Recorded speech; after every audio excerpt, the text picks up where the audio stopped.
stop fooling around. Okay. I'm Michael Kiehm. I'm Tashina Beckan. All right, guys, we're going to do something kind of cool for you here. This is a pattern that I actually like to lead a lot. It's called a cut-in whip. And we're going to show you how to take this cut-in whip, add a nice turning action to it, and then at the end of it, we're going to show you how to put some lady styling into it. So the pattern itself starts off with an open position whip lead. You're going to do a hand change as the lady comes into the pattern. So you're going to step out of the track on the 1, making the hand change on the 2, but continuing to turn the lady's body and backing her down the slot behind you.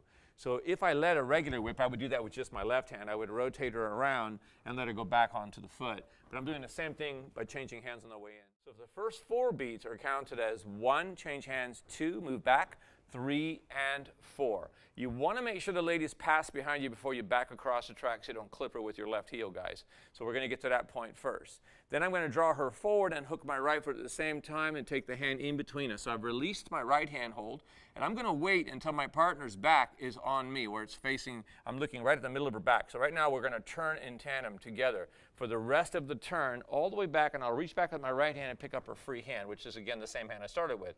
Now that I've gotten to this position, I can release the hand that's on my back. I don't need that anymore. Ladies, keep that hand there. And I keep the right hand touching the other hand, and I'm going to use that hand to just give her a nice, easy triple step and a triple step. So that's the pattern we're working from. So count-wise, it would be counted 1, 2, 3, and 4. Hook 5, unwind 6, 7, and 8. It take all the way to 8 just to get to position.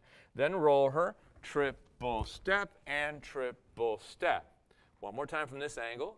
1, 2, back up, 3 and 4. Hook the right, 5. Slow turn, 7 and 8. So don't try to whip around real fast because you don't need to get here till 8, but you do need this hand. And then a triple to turner, 1, 2, 3, and a 1, 2, 3.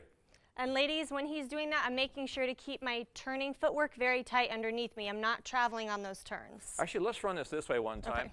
So you can see how much out of the track I have to get to make the pattern work. I'm going to move over, then I'm going to back across the track completely out of the way.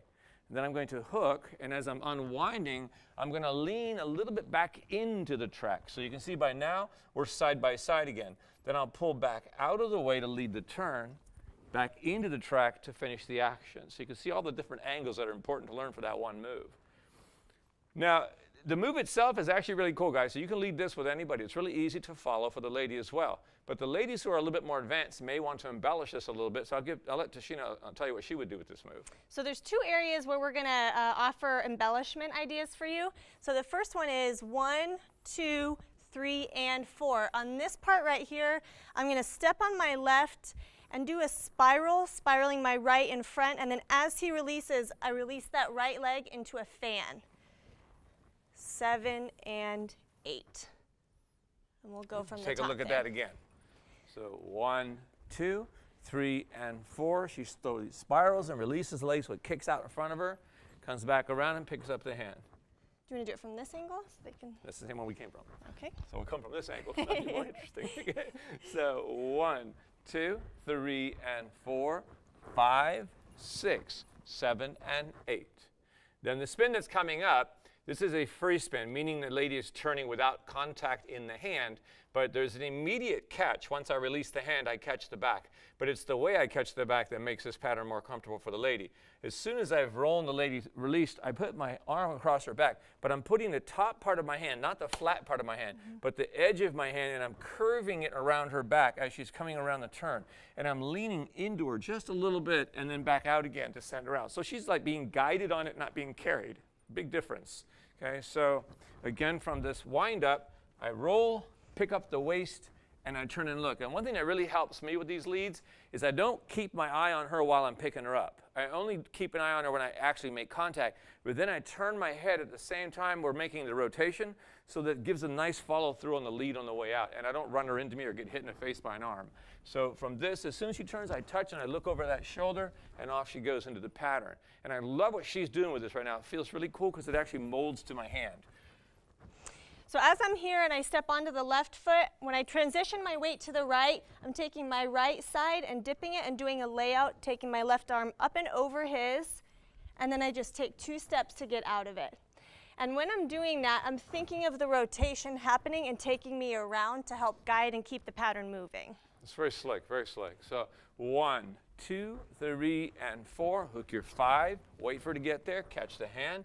Wait for her. Send her. And 1, 2, 3. So you can use your anchor. And in some cases, you're going to actually eliminate some of the triple steps to adapt some of the movement you're going to do. And that's okay to do.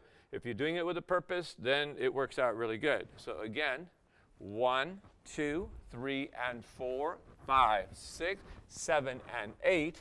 Pick up, send her out, and 1, 2, 3.